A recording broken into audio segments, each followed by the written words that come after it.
Bismillahirrahmanirrahim. Assalamualaikum warahmatullahi wabarakatuh. Alhamdulillah, tsumma alhamdulillah, wassalatu wassalamu ala rasulillah wa ala alihi wa sahbihi wa walah wa la hawla wa la quwata illa billah, amma ba'd. Alhamdulillah, senang sekali bisa bertemu kembali di channel YouTube Magnet Rezeki. Saya doakan Anda semua mendapatkan keberkahan, kemuliaan, kejayaan, ketinggian dari Allah Subhanahu wa taala, sehingga Anda semakin dekat dengan cita-cita Anda, harapan Anda, hajat-hajat Anda, dan juga semakin dekat dengan Allah Subhanahu wa taala. Amin ya rabbal alamin. Seperti biasa di channel ini kita akan membahas tentang materi magnet rezeki, bagaimana menarik rezeki dahsyat dengan cara Allah. Tapi sebelum kita lanjut kepada materinya, bagi teman-teman yang belum subscribe dan baru saja menemukan channel ini, silahkan subscribe. Insya Allah Anda akan mendapatkan materi-materi yang terbaik dari channel ini.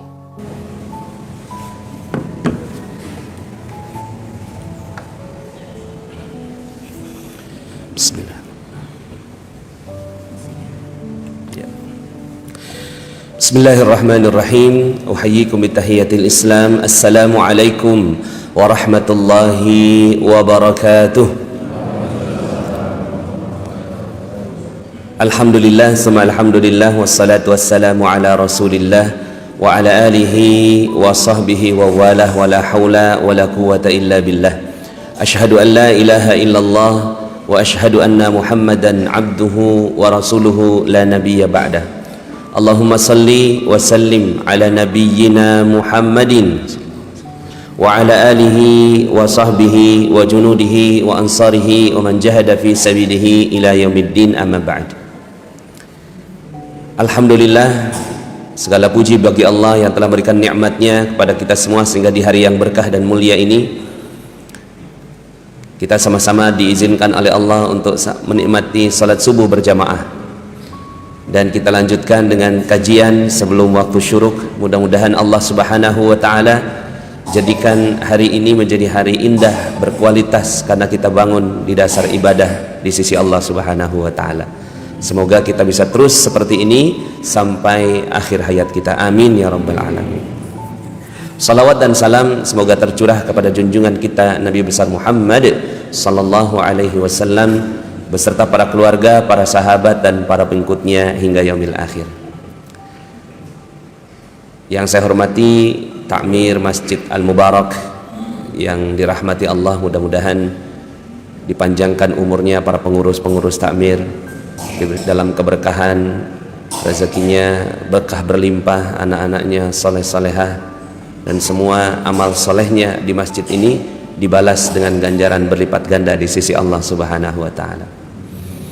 Yang saya hormati Bapak Ibu hadirin wal hadirat yang menyaksikan atau yang hadir di tempat ini, mohon izin saya tidak bisa bahasa Jawa, asal saya dari Jakarta, hanya bisa berdoa mugi-mugi panjenengan sedoyo diparingi sehat wal afiat, rezeki ini pun berkah berlimpah, putra putri ini pun soleh-soleha, kapunduti pun husnul khatimah, saged malebet swarga firdaus.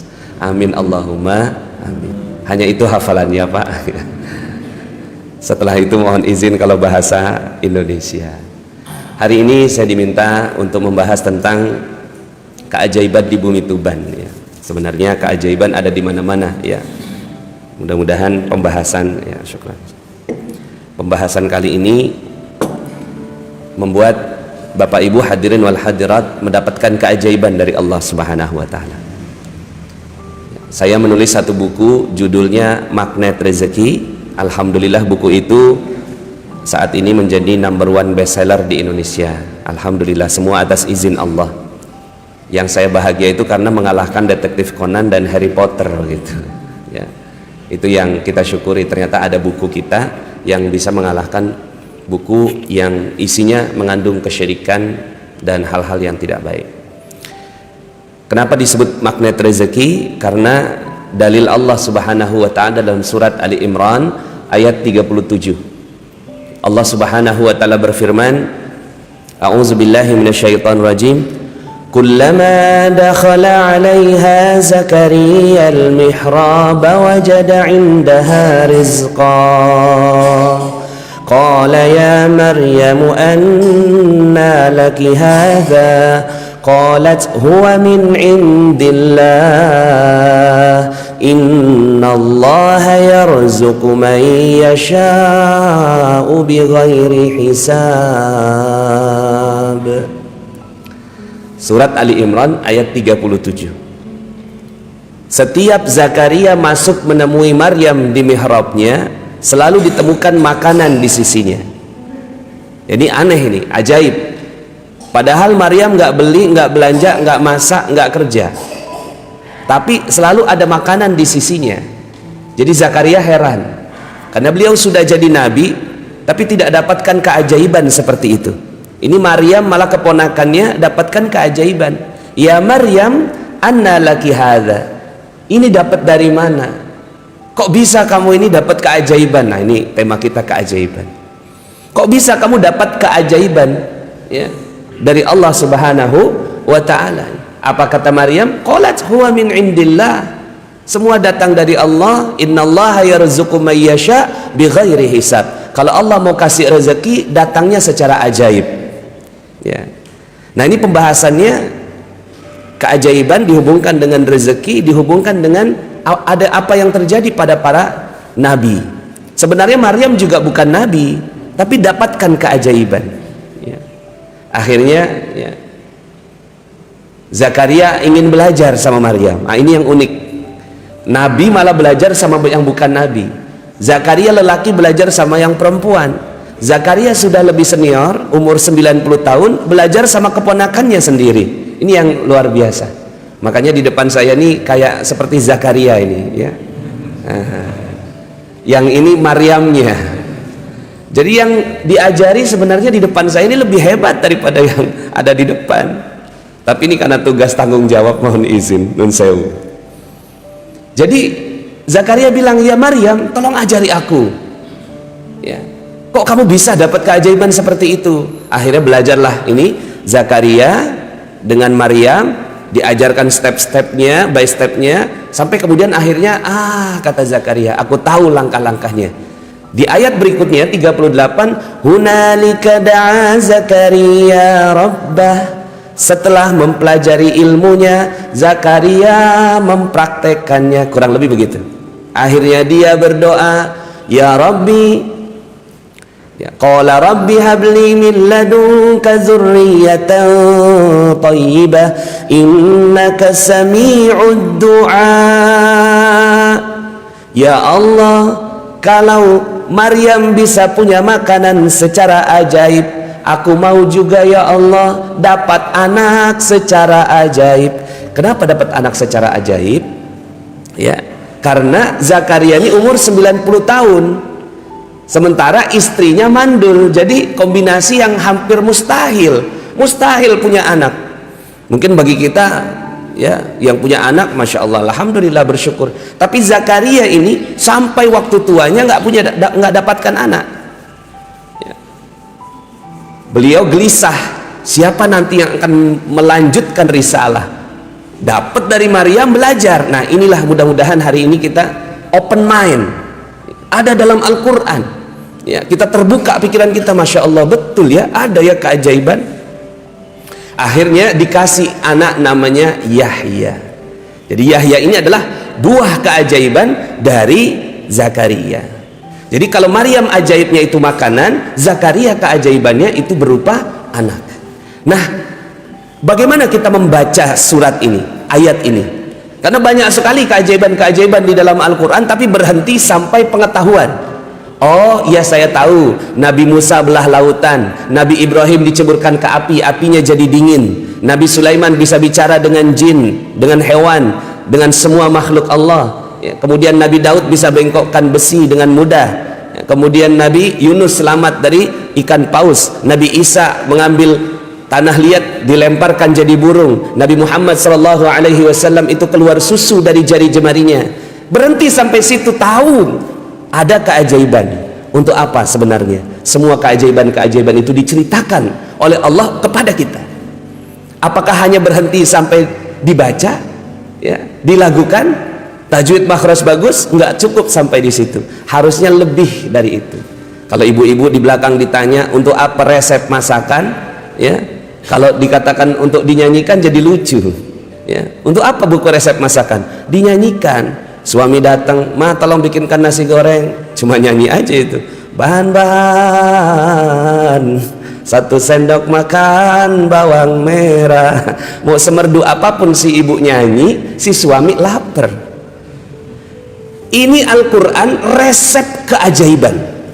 Berlimpah kisah-kisah keajaiban di dalam Al-Quran, tapi kita berhenti sampai dibaca. Ya. Apakah kita bisa semua untuk mendapatkan keajaiban? Insya Allah. Ya. Mudah-mudahan semua di sini dapatkan keajaiban dari Allah. Amin. Siapa di sini yang mau dapat keajaiban? Boleh angkat tangannya. Alhamdulillah, mau dapat keajaiban semua. Ya. Mungkin sampai sini ada yang bilang begini, mungkin dalam pikiran ya, Ustadz, itu tadi kan Nabi Zakaria, itu kan Maryam ibunya Nabi, pantaslah mereka dapat keajaiban. Kami ini bukan siapa-siapa, kami ini orang nggak dikenal, kami ini orang ya antah berantah dari kampung ya Jawa gitu ya, kita bukan siapa-siapa. Oke lah, kalau begitu saya ambil dalilnya yang memang bukan siapa-siapa. Ketika Nabi Sulaiman bertanya pada murid-muridnya, "Wahai murid-muridku, siapa di antara kalian yang bisa memindahkan istana Ratu Bilqis dari ya, Yaman ke Palestina?" Itu jaraknya 1.000-1.500 km. Ya, kan sudah belajar ilmu keajaiban kata Nabi Sulaiman. Kan sudah belajar. Nah, sekarang siapa yang bisa memindahkan? Qala ifritu minal jin ana atika bihi qabla an taquma min maqamik. Berkatalah ifrit dari kalangan jin, aku bisa pindahkan itu sebelum engkau berdiri dari tempat duduk. Artinya sekitar 2-3 jam. Coba Pak, pindahkan istana atau singgasana itu dari Bali ke Aceh Pak dalam waktu 2-3 jam. Hebat?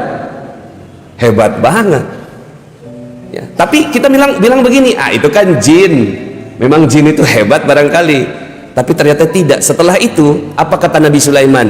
Siapa yang bisa lebih cepat daripada jin ini? Siapa yang bisa lebih cepat daripada ifrit ini? Ditender sama Nabi Sulaiman. Apa kata seorang yang tidak dikenal? Ini mirip sama kita ini, tidak dikenal. Qala allazi indahu ilmun minal kitab ana atika bihi qabla an yartadda ilaika tarfuk. Berkatalah seorang yang tidak dikenal dari kalangan manusia, tapi dia sungguh-sungguh belajar dari Alkitab, yaitu Al-Quran. Ana atika bihi qabla an yartadda ilaika tarfuk. Aku akan pindahkan singgasana itu sebelum mata berkedip. Masya Allah, sebelum mata berkedip Pak. Sekedip mata aja udah hebat, ini sebelum mata berkedip. Ini kan lebay sekali ayat Al-Quran ini. Kok lebay sekali ayat Al-Quran ya? Sekarang pertanyaannya, untuk apa kisah ini diceritakan kepada kita? Dan ini dikatakan ini bukan nabi, bukan keluarga nabi, bukan jin, tapi orang tidak dikenal, manusia sama seperti Anda semua, kita semua yang ada di sini. Untuk apa kisah ini diceritakan? Untuk dinyanyikan? Untuk pengetahuan? Atau untuk dipraktekkan? Untuk apa Bapak Ibu? Coba tangannya begini supaya seru pagi-pagi ini. Dipraktekkan. Untuk apa kisah Nabi Sulaiman itu diceritakan kepada kita? Dipraktekkan. Praktek. Bismillah. Cuma begini, wah Ustadz memang bisa kita praktek seperti itu? Bisa. Insya Allah bisa. Itu makanya tema kita hari ini, keajaiban di bumi Tuban ya. Bisa insya Allah. Dan yakin dulu bahwa kita bisa ya. Cuma memang keajaiban para nabi disebut mukjizat. Keajaiban para nabi disebut mukjizat. Keajaiban ulama disebut karomah. Keajaiban kita semua orang biasa itu namanya ma'unah. Sama-sama keajaiban, cuma pastinya levelnya berbeda. Cuma insya Allah mudah-mudahan kita semuanya hidup dengan keajaiban. Saya nggak tahu Bapak Ibu semua, kalau saya baca buku, baca Al-Quran ini penasaran Pak, penasaran sekali. Kok bisa ya? Qabla ayyar tadda ilaika tarfuk, itu gimana ceritanya itu? Sebelum mata berkedip berubah itu singgasana. Apa kata Nabi Sulaiman? Hadza min fadli rabbi, ini adalah rahmat dari Tuhanku ya. Liyabluwani aashkur am akfur, untuk menguji aku apakah aku bersyukur atau aku kufur. Lalu kemudian saya bilang gini dalam hati, ya Allah aku mau dong seperti itu, bisa nggak ya? Ya Tapi ini ayatnya nih bukan manusia, bukan jin, bukan para nabi, tapi orang biasa. Ya Allah, aku mau dong. Nah, mungkin Bapak Ibu juga akan ngomong kayak gitu, aku mau dong. Ya. Akhirnya saya coba, ya, lihat laptop. Di laptop saya ada Google Map. Sebenarnya saya bilang, loh kok ada tanah kosong di belakang rumah kontrakan saya, ada sekitar 2 hektar. Itu tahun sekitar 2007. Ada tanah 2 hektar. Saya bilang gini, ya Allah, aku mau dong tanah ini. Datangkan seperti datangnya istana Ratu Bilqis. Saya kedipin, Pak. Ting. Alhamdulillah nggak berubah, Pak. Ternyata saya tidak sesakti itu. Ya. Tapi saya tidak menurunkan. Saya nggak menurunkan level keyakinan saya. Saya mau ya Allah, itu saya mau ya Allah.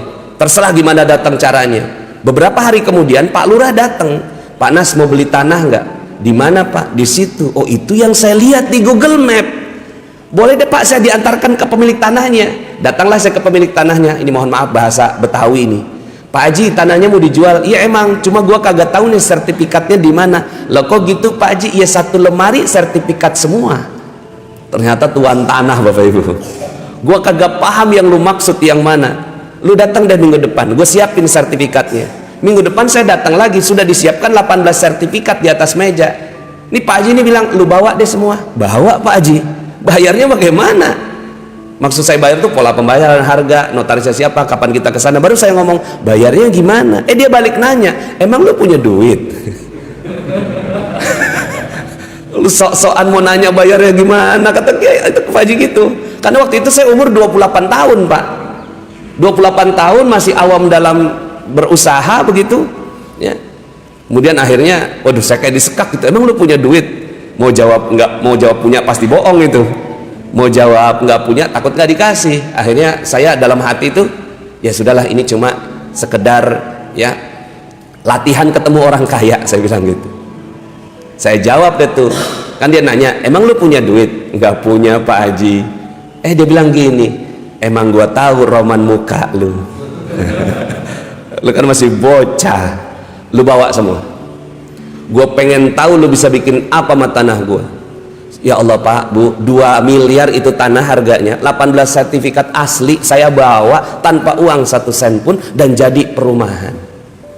Dan perumahan itu yang masuk Metro TV disebut sebagai Indonesia's First Islamic Property Developer, developer syariah pertama di Indonesia tahun 2007. Masya Allah, saya bilang, wow, ternyata bisa jadi ajaib. Nggak sekedip mata nggak apa-apa ya Allah, yang penting ajaib. Itu kan akhirnya Bapak Ibu saya ketagihan, setiap melihat tanah saya kedipin Pak. Ada tanah di sana, ting jadi perumahan, ting jadi perumahan, ting jadi, Masya Allah, jadi sekitar 1000 unit rumah.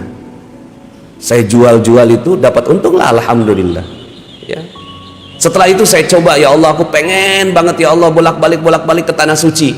Waktu itu ada seorang penceramah bilang, Nas, Ka'bah bagi ana itu cuma pintu samping katanya. Kalau ana mau ke Ka'bah, ana tinggal buka, ana masuk ke Ka'bah. Ya, artinya tinggal berangkat naik pesawat maksudnya. Ya Allah aku mau juga dong. Tiba-tiba ada yang telepon saya, Pak Nas mau pergi umroh nggak? Boleh Pak. Ya, ini ada ustadz nggak jadi berangkat, jamaahnya udah siap, visa udah keluar, tiket pesawat udah dibeli, hotel udah ada, tolong dong ente yang gantikan. Aduh maaf saya bukan ustadz. Jadi saya guru ngaji ya, tajwid, makhraj, itu langgam, itu saya ngajar. Tapi kalau untuk ngajar umroh saya belum berani. Ya, darurat dia bilang gitu. Tolonglah ini tinggal 4 hari lagi, nyari ustadz nggak gampang, tolong ente deh gitu. Ya, akhirnya ya udahlah karena dipaksa, akhirnya saya berangkat. Ya, saya berangkat. Pas pulang saya ngomong sama jamaah, oh jamaah. Mohon maaf saya sebenarnya ini bukan ustadz, saya bilang begitu. Ya, cuma sekarang saya ngegantikan ustadz yang nggak jadi berangkat. Mohon maaf kalau pelayanan saya kurang maksimal, ibadah juga ya seadanya gitu.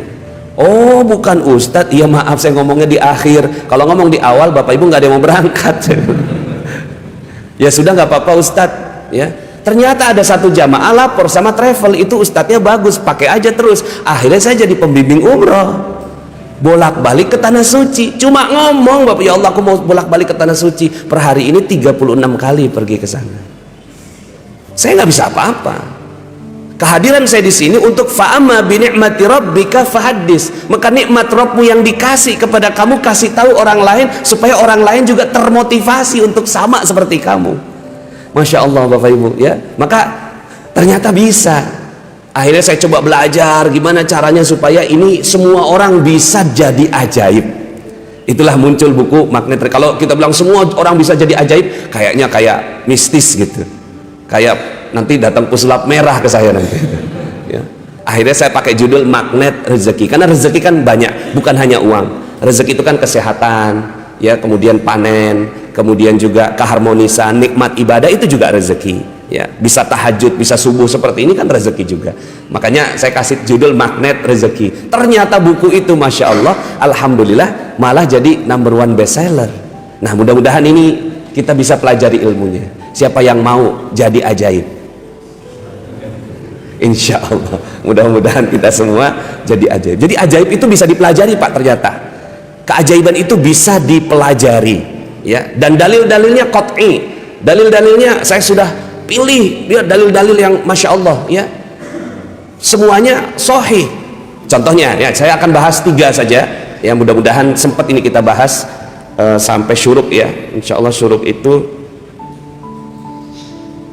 5:04 ya. Oh 15 menit lagi ya.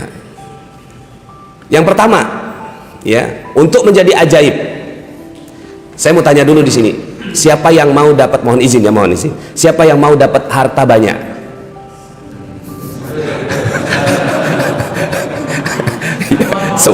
semua mau ya dapat harta yang banyak ya. Iya.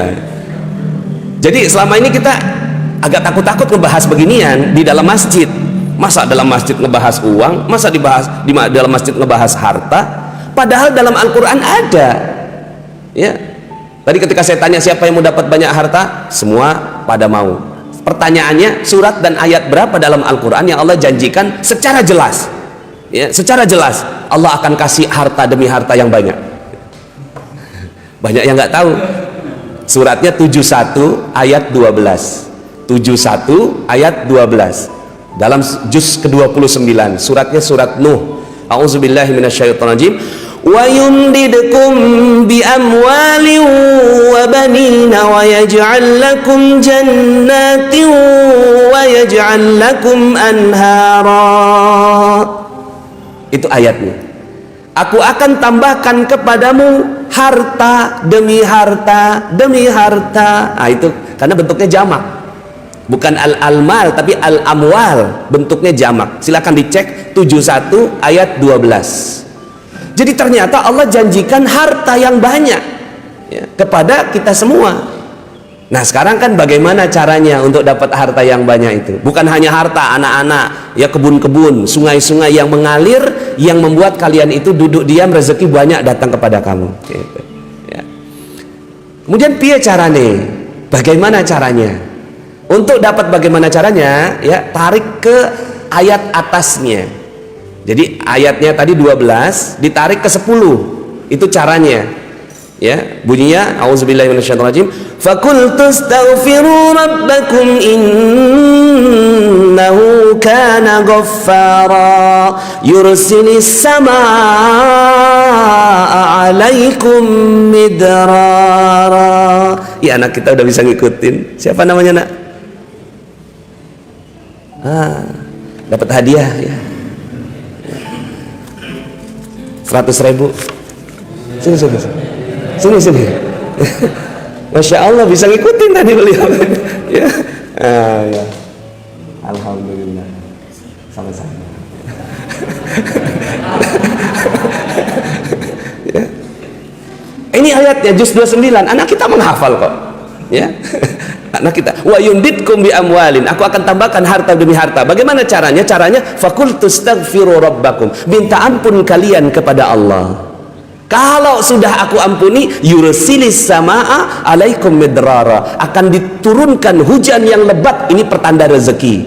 Hujannya ini rezekinya bukan gerimis. Kalau gerimis itu tanggal 1 gajian, tanggal 5 sudah habis. Itu gerimis. Kalau lebat itu tanggal 1 gajian 2 bulan baru habis. Nah ini lebat. Ya. Nah, jadi ternyata caranya adalah fakultustaghfiru rabbakum, minta ampun kalian kepada Allah. Mungkin kita sudah sering dengar ini, sering banget dengar, ya kan? Kalau mau dapat rezeki yang banyak, istighfar gitu ya. Tapi kita udah istighfar berkali-kali, kenapa nggak dapat juga? Ya, istighfar sampai ada yang 1000 kali istighfar, apa ya, ada yang waduh banyak-banyak 1000 istighfar. Tapi kenapa kok nggak dapat? Ternyata ada caranya istighfar ini. Ya, ada cara istighfar. Ya, istighfar yang benar. Ya, ya. Jadi sebenarnya kuncinya cuma satu itu. Bapak Ibu, kalau ini kata guru saya, seandainya kamu tidak ada dosa satupun, maka kau jentik jari, berpikir di benak, semua terjadi. Itu kata guru saya. Ya. Seandainya nggak ada dosa satupun. Tapi ternyata nggak perlu sampai nggak ada dosa satupun. Satu dosa dilepas, itu keajaiban terjadi. Satu dosa dilepas, keajaiban terjadi. Karena ternyata yang menghalangi rezeki kita ini bukan yang lain, tapi dosa kita sendiri. Contohnya, ya, di Bojonegoro waktu itu saya ngisi ceramah, ya, mereka cerita pada saat panas mereka tanam tembakau. Pada saat tanam tembakau mereka berharap bisa panen, sebelum panen udah hujan, ya. Akhirnya mereka nggak jadi panen. Sekarang pertanyaannya, nggak jadi panennya itu karena cuaca atau karena dosa? Halo, nggak jadi panennya itu karena cuaca atau karena dosa? Betul sekali. Kalau kita pakai lihat Al-Quran, banyak sekali Al-Quran. Ada 2 kisah yang tadi di suratnya, surat yang dibacakan imam kita tadi An-Nazi'at, di surat di juz ke-29 yang surat kedua juga setelah setelah Tabarok, ya, yaitu Al-Qalam, itu disebutkan tentang orang yang tidak berhasil panen. Di surat Al-Kahfi juga begitu, nggak berhasil panen, bukan karena cuaca. Orang ya selama ini kita pakainya ilmu barat, lepaskan ilmu barat itu, nggak cocok, nggak kompatibel dengan ilmu kita. Pakai cara Al-Quran. Bukan karena ya cuaca kita nggak jadi panen, tapi karena dosa. Mohon maaf ibu-ibu, ya, selama 10 hari ini berapa orang yang digosipin? Halo ibu-ibu, selama rentang 10 hari itu berapa orang yang digosipin? Banyak. Alhamdulillah ngaku. Ya. Suami berpeluh keringat pergi ke sawah macul, ya, berpeluh keringat, istri di rumah gosip. Sekarang pertanyaannya, apakah ini matching di dalam ilmu Islam? Bukan ilmu barat. Kalau ilmu barat nggak ada hubungannya. Kalau dalam Islam ada sekali hubungannya. Suami bekerja keras, istri gosip di rumah, nggak jadi panen, Pak. Kalaupun jadi panen ya segitu-gitu aja. Maka bagaimana caranya, kata Allah? Jangan buat dosa, minta ampun kalian kepada Allah. Kalau sudah dapat ampunan, aku kirimkan hujan yang lebat kepadamu. Nah, ini cara yang pertama untuk bertaubat dengan cara yang benar, ya. Coba setiap lakukan dosa langsung sholat taubat, jangan cuma istighfar. Ya, jadi misalnya nih kita, misalnya ibu-ibu ya, habis pulang dari sini, ya, kan udah tahu nih ilmunya, langsung astagfirullah, dalam 10 hari ini aku sudah ada 10 orang korban gosip aku ini. Langsung sholat taubat, ya, gelar sejadah mungkin setelah ini, setelah syuruk, tambahkan sholat isyraq 2 rakaat, tambahkan sholat taubat 2 rakaat, ya, tambahkan 2 rakaat sholat taubat. Ya Allah, aku barusan ngaji nih, ya Allah, ternyata yang menghalangi rezekiku ini adalah dosaku, maka kemarin aku sudah gosip, maka inilah sholat taubat yang kulakukan. Jadi sholat taubatnya itu dengan penuh sadar, ini dosa yang aku mau taubati, ya. Allahu Akbar 2 rakaat, Masya Allah. Kalau ini yang dilakukan luar biasa, ya. Kalau seandainya kita bisa melakukan sholat taubat ini, sholat taubat setiap habis dosa, sholat taubat, habis dosa, sholat taubat, habis dosa, sholat taubat. Sebenarnya setiap sholat itu juga pengguguran dosa. Nabi SAW mengatakan, bagaimanakah kalian ketika ada orang yang di depan rumahnya ada kolam, kemudian dia mandi 5 kali sehari di sana, apakah masih ada tersisa kotorannya? Nggak ada ya Rasulullah. Itulah sholat. Cuma kan selama ini sholat kita sholat kewajiban. Coba sholatnya, ya Allah, aku tadi udah buat salah, ya Allah, ini aku datang kepadamu, aku minta ampun kepadamu, sehingga tidak ada dosa satupun yang melekat pada diri saya. Ini saya mau cerita, ada seorang nenek-nenek tiap hari minta-minta, tiap hari minta-minta. Dia nggak tahu kalau minta-minta dosa, ya. Dia pikir minta-minta kan happy, enak. dia tinggal menadah tangan, dia dapat uang banyak. Ya. Akhirnya dia datanglah ke pengajian. Waktu itu pengajiannya Ustadz Yusuf Mansur. Kita doakan Ustadz Yusuf Mansur mudah-mudahan dimuliakan dan dibahagiakan Allah. Ya, sekarang lagi ada ujian beliau. Nah, ketika datang ke pengajiannya Ustadz Yusuf Mansur bukan pengen ngaji, tapi buat jadi alat praktikum bagi yang ngaji. Yang ngaji kan didoktrin sedekah, dia di luar tinggal panen. Ketahuan sama Ustadz Yusuf Mansur, dipanggil, "Nek, sini Nek, ada apa Pak Ustadz?" Nenek datang pengen minta-minta. Ya enggak Ustadz, saya pengen ngaji. Jangan bohong nih, banyak orang yang laporan kalau nenek datang pengen minta-minta. Gini aja deh, besok kalau nenek datang pengen minta-minta lagi, mohon izin ya, diusir nanti sama satpam ya.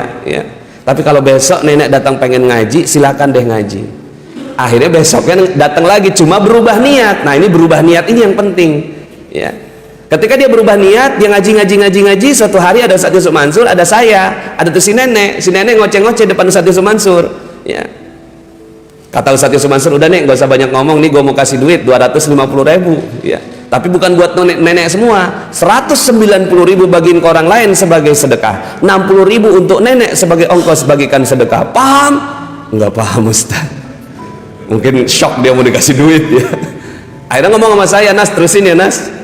Akhirnya saya di kepala saya terusin jelasin. Saya jelasin pelan-pelan, "Nek, Ustadz Yusuf Mansur itu mau ngasih duit 250.000, betul kan Ustadz?" Saya cari Ustadznya, "Loh, kok Ustadznya nggak ada?" "Ini Ustadznya gimana nih?" Saya tanya sampai ke kantor, "Itu Ustadz mana?" "Udah pergi." "Ya, ini nenek gimana kabarnya?" Saya langsung paham, oh iya tadi Ustadz Yusuf Mansur kan bilang lanjutin Nas, maksudnya bukan lanjutin jelasin doang, lanjutinnya sampai ngasih duit juga. Saya dijebak yang baik Bapak Ibu. Keluarlah duit saya, duit 300.000. Nenek ada duit 300.000, tapi bukan buat nenek semua. 240.000 bagikan ke orang lain sebagai sedekah, 60.000 untuk nenek sebagai ongkos bagikan sedekahnya. Paham? Paham Ustadz. Loh kok cepet paham? Karena ada duitnya. Yang tadi kan abstrak Ustadz, kata dia gitu. 2 minggu kemudian ketemu lagi saya sama si nenek ini. Laporan dia, "Subhanallah Ustadz, Alhamdulillah, ada apa Nek? Itu duit udah saya tukerin untuk duit-duit kecil Ustadz, 2.000, 5.000, 10.000. Tapi karena komunitasnya peminta-minta yang datang banyak. Udah habis, masih ada 3 orang. Nek, kita belum kebagian. Udah habis. Karena didesak, keluarlah bagian dia. Bagian dia berapa tadi Bapak Ibu? Apal banget kalau urusan duit. Maaf ini. 50.000 disimpan, 10.000 dikeluarin nih ya, bagi 3. Udah habis ya, udah habis. Pagi harinya dia melakukan seperti itu, malam harinya lewat depan sebuah rumah namanya Ibu Haja Maryam. "Nek, sini Nek, ada apa Bu Haji?" "Nggak tahu nih, beberapa bulan ini," lihat kalimatnya, "beberapa bulan ini saya terus keingetan nenek." Beberapa bulan itu pada saat dia ngaji Bapak Ibu. "Beberapa bulan ini saya terus keingetan nenek. Alhamdulillah tadi pagi pada saat dia bagikan sedekah, alhamdulillah tadi pagi saya sudah daftarkan nenek pergi umroh." Nangis dia, "Subhanallah Ustaz, 10.000 pergi umroh di travel mana Ustaz?" Nah, kita bisa lihat di sini, selama ini si nenek nggak kemana-mana, ibaratnya dia kayak nginjek gas. Tapi mobilnya nggak jalan-jalan. Kenapa? Karena rem tangannya masih aktif. Bagaimana caranya supaya mobil itu jalan? Selama ini kan dia kerja keras, minta-minta, mungkin di perempatan, mungkin di mana-mana, tapi dia nggak pergi kemana-mana, nggak dapat keajaiban. Tapi setelah dia lepas ini rem tangannya namanya dosa. Dosa apa? Dosa minta-minta. Ketika dilepaskan ini ya, maka gasnya itu pelan aja Pak. Makanya pulang dari sini Bapak Ibu jangan terlalu kerja keras. Capek Pak kerja keras. Mending kerja taubat aja Pak. Ada dosa taubat, ada dosa salat taubat, ada dosa salat taubat. Terus begitu. Saya kenal ilmu ini pada saat saya minus 21 miliar. Makanya bagi saya ilmu ini mahal bagi saya. Ilmu ini saya pelajari dengan minus 21 miliar. Ya, pada saat saya sukses dalam berbisnis lalu kemudian dijatuhkan oleh Allah. Saat itu saya mikirnya jatuhnya karena krisis ekonomi di Amerika tahun 2009. Ini kan katanya Presiden kita Jokowi bilang tahun depan gelap katanya ya. Jangan percaya Bapak Ibu ya, cerah insya Allah kalau pakai ilmu Al-Quran. Kalau pakai ilmu barat memang gelap, silakan mau pilih yang mana ya. 2023 di semua negara ya itu katanya gelap ya. Jadi wah, saya pas ngelihat waktu habis nih. Jadi Bapak Ibu yang dirahmati Allah, ini bagi saya ilmu ini mahal. Setelah saya sadar, ya Allah, akhirnya saya sholat taubat. Ya Allah Bapak Ibu ya, 21 M lunas tuntas tanpa bekerja keras. Dulu saya kerja keras luar biasa sampai nggak inget anak, nggak inget istri. Waktu itu saya ikutin pelatihan tentang parenting, coba inget senyum anak Anda. Saya inget gitu, nggak inget Pak. Senyum anak yang kedua, yang pertama inget, yang kedua nggak inget, yang ketiga inget. Ternyata yang kedua ini saya terlalu sibuk bekerja sampai nggak inget anak, nggak jadi perhatian saya. Ya Allah, saya zolim banget ya. Saya kerja keras. Setelah saya tahu ilmu ini, Masya Allah, semua jadi terlihat indah ya. Jadi ternyata kuncinya jangan ada dosa. Ketika nggak ada dosa, Masya Allah ya. Sebenarnya pengen lanjut sebenarnya nih, karena masih nanggung ini, cuma kita sudah masuk syuruk ini. 10 menit lagi, baik. Alhamdulillah sudah dapat izin. Karena tadi saya dibisik sampai syuruk ya Ustaz. Bapak Ibu yang dirahmati Allah, ini yang pertama. Jadi kalau bisa ya, udah kerja kerasnya di sholat taubat. Kerja kerasnya di sholat taubat, di sawah ala kadarnya. Artinya ala kadarnya ya, tetap kita pakai ilmu-ilmu pertanian, ya ilmu perdagangan tetap. Tapi nggak perlu terlalu ngoyo. Tapi sholat taubat itu ngoyo Bapak Ibu. Ya. Sholat taubat ini kan sebenarnya nggak mesti juga dia berdiri sendiri. Seandainya waktunya nggak cukup, tambahkan dengan sholat yang lain. Ya Allah, ini sholat fajar, sholat sebelum subuh, tapi aku mau tambahkan dengan sholat sunat taubat. Ditambahin, rendengin, itu niatnya. Silakan nanti belajar fikihnya lagi. Kalau sholat sunnah boleh ditambah, tambah niat. Tapi kalau sholat wajib nggak boleh. Ya Allah, aku niat sholat zuhur, asar, maghrib, isya, subuh. Allah Akbar. Itu nggak boleh. Ya. Kalau sholat sunnah boleh, tapi kalau sholat wajib nggak boleh. Nah Bapak Ibu yang dirahmati Allah, ini yang pertama. Yang kedua, jadi sholat taubat terus menerus ya, kerja kerasa di sana. Yang kedua, saya nggak janjikan Bapak Ibu pulang dari sini terus kemudian ya pas jalan itu kesandung sama kendi dari Majapahit. Duk gitu kan, waduh ini ada kendi dari Majapahit, bener itu tadi keajaiban di bumi Tuban. Ya, kemudian digosok-gosok, sok gitu kan, keluar jin, wuz, sebutkan 3 permintaan. Saya nggak janjikan itu Bapak Ibu, tapi saya janjikan lebih hebat daripada itu ya. Saya janjikan Bapak Ibu akan ketemu yang lebih hebat daripada kendi dari Majapahit. Coba tangannya begini Bapak Ibu, tunjuk mulut. Hai kamu, kamu adalah pintu keajaiban. Semua yang keluar darimu dikabulkan oleh Allah, lebih hebat daripada kendi Majapahit. Ya, ini yang kita nggak sadar Pak. Ternyata ini pintu keajaiban kita, lebih hebat daripada kendi Majapahit, pintu Doraemon. Ini semua. Dalilnya apa? Suatu ketika Nabi Shallallahu Alaihi Wasallam melihat ada seorang sahabatnya yang meninggal dunia, namanya Abu Salamah. Ya, terus kemudian Nabi memeriksa, aduh ini udah meninggal dunia nih. Karena Abu Salamah adalah pimpinan kaum, itu semua pada panik. Masya Allah, kacau kita, dihancur hidup kita, dan seterusnya. Apa kata Nabi? La tad'u ala anfusikum illa bi khairin. Jangan berkata-kata yang keluar dari mulutmu kecuali yang baik saja. Fa innal malaikata yu'minuna ala ma taqulun. Karena sesungguhnya malaikat mengaminkan semua yang kamu katakan. Tadi kan ngomong hancur, kacau, ini semua dikabulkan, dikeluarin.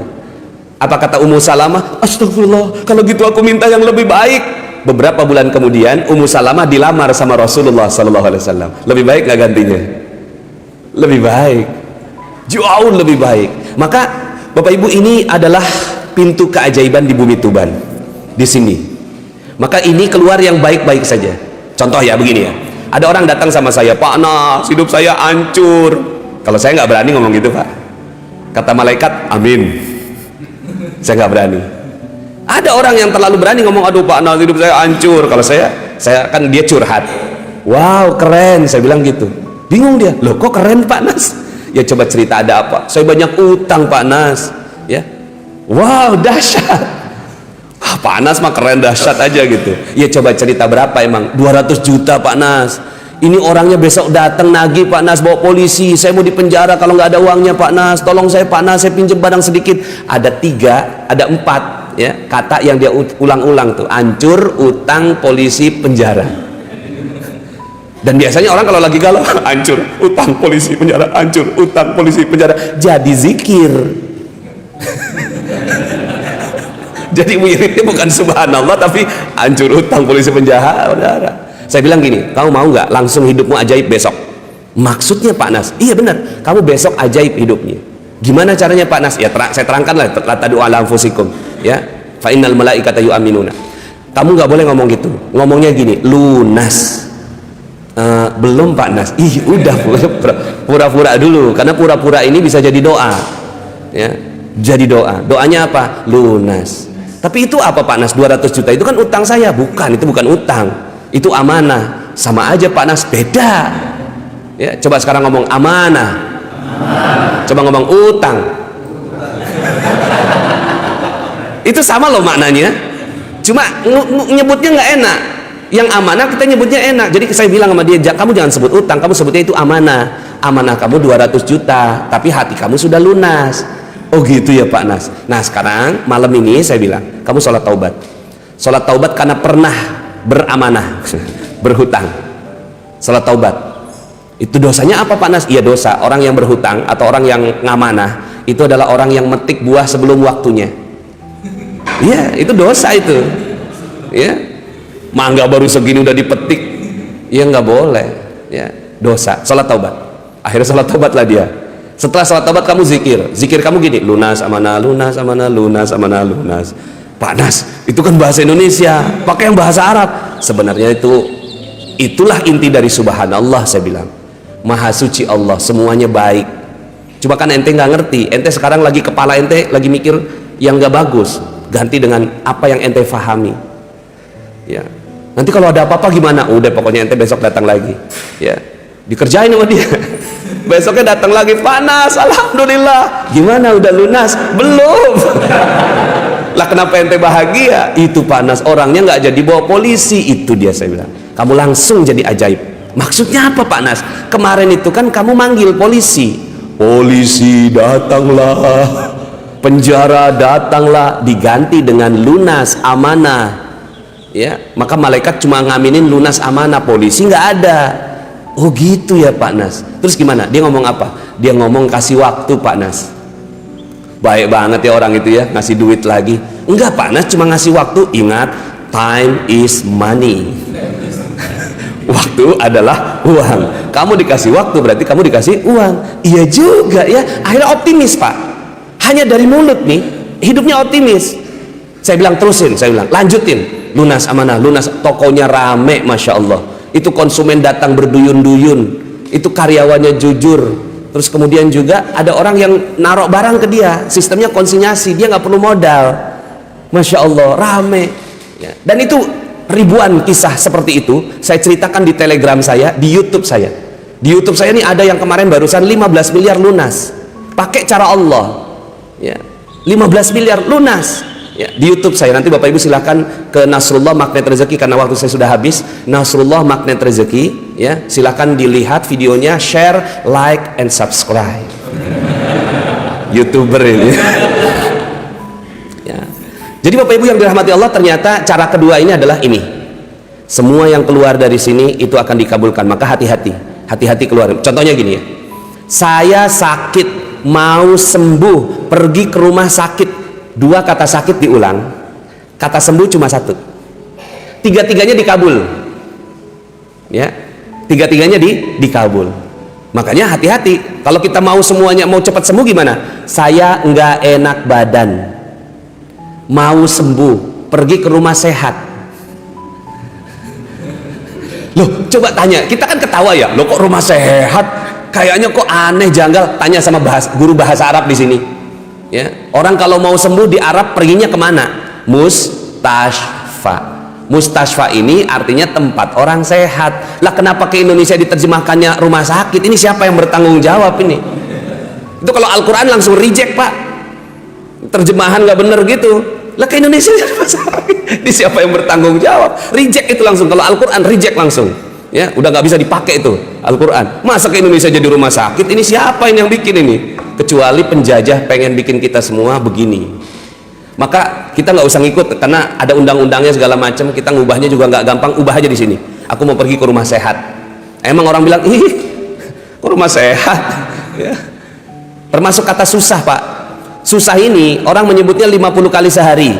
makin tua makin banyak disebut kata susah itu. Susah, susah, susah, susah, susah, susah, angel, angel, angel, angel. Kata malaikat, amin, amin, amin. Hati-hati Pak ini. Jadi gimana?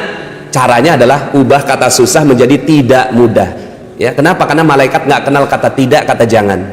Jadi tidaknya dicoret. Aduh, tidak mudah ya. Ya, jadi gimana cara mengamalkan magnet rezeki? Memang tidak mudah. Tidaknya dicoret. Nanti mudahnya yang diaminkan oleh Allah Subhanahu wa taala. Berat diganti tidak ringan, lupa tidak ingat. Ya, sakit kurang sehat. Miskin belum kaya. Nah, kalau seandainya kata-kata ini kita udah ubah Pak, dan saya ngubahnya 3 tahun Pak. Ngubah kata susah itu 3 tahun saya ngubahnya. Tapi alhamdulillah sekarang udah nggak berani lagi ngomong yang begitu. Nah, mudah-mudahan Bapak Ibu semuanya, ya ini karena waktunya sudah habis, nanti Bapak Ibu silahkan kalau mau dapatin ilmu gratis ya, ini bisa hubungi WA saya 0898. Berapa? Oh, 0898 0898 2417 2417 744. Mudah-mudahan nanti kita bisa lanjut di sana. Saya kadang-kadang melakukan Zoom meeting. Siapa yang mau mengkaji ilmu magnet rezeki lebih dalam, karena ada 101 jurus Pak ilmu magnet rezeki ini. Ya, setelah dipelajari semuanya, masya Allah, insya Allah. Yang penting sekarang Bapak Ibu yakin akan terjadi keajaiban. Siapa yang yakin akan terjadi keajaiban pada kehidupannya? Allahumma sholli ala sayyidina Muhammad. Alhamdulillah. Mudah-mudahan Bapak Ibu semuanya bisa hidupnya ajaib, rezekinya berkah berlimpah, panennya selalu berhasil, dagangannya selalu sukses, dan bukan hanya itu, nikmat beribadah, anaknya soleh-soleha, wafatnya husnul khotimah, masuk surga bersama Rasulullah. Amin, Allahumma amin. Demikian Bapak Ibu, mohon izin karena waktunya, ya saya akhiri dengan hamdalah, alhamdulillahirabbil alamin, subhanakallahumma wa bihamdika, asyhadu an la ilaha illa anta, astaghfiruka wa atubu ilaik. Assalamualaikum warahmatullahi wabarakatuh. Oh siap. Insya Allah Anda adalah makhluk yang ajaib. Tinggal kita sempurnakan faktor-faktornya. Dan insya Allah dalam video-video berikutnya kita akan lanjutkan materi ini sampai Anda menemukan potensi terbesar diri Anda dan menjadi makhluk ajaib sebagaimana yang Allah Subhanahu wa taala inginkan untuk Anda. Saya Nasrullah, sampai jumpa. Assalamualaikum warahmatullahi wabarakatuh.